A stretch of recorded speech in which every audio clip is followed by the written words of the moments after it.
Thank you, Chair.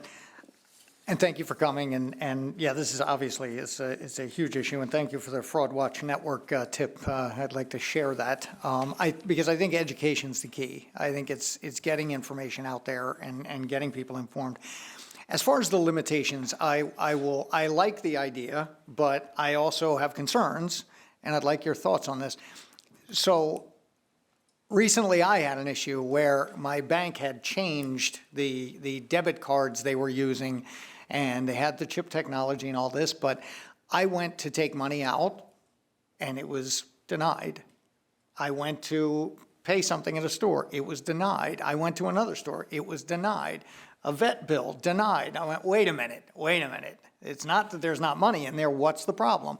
I called the bank and they said, well, it's fraud. We're concerned about fraud, so we're protecting you. And I said, but you're going too far. You're keeping me, preventing me from getting my own money. Is there a danger there? Can we go too far? Because I agree with you, maybe a pause is not a bad idea on investments or something like this, but could it possibly go too far is my concern. What are your thoughts?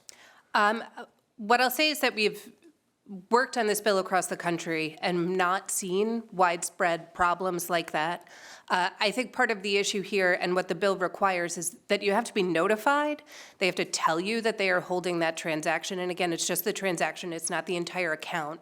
So the older adults who are impacted still have access to all of their finances. It's just that one suspicious transaction is not allowed to move forward.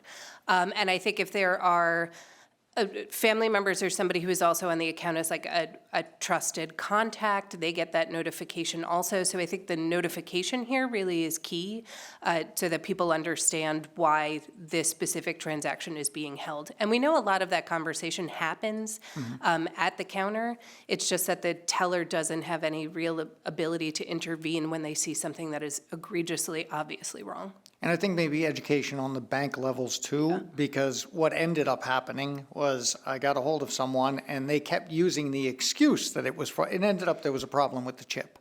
Yeah. So I ended up sending a new card and everything's working fine now. But they were using this excuse that it's fraud protection, which really got me concerned about could that possibly go too far. So maybe even an educational thing with the bank as well on how to respond when you get these inquiries might be helpful. Yeah, I think that's a great idea. Good, thank you.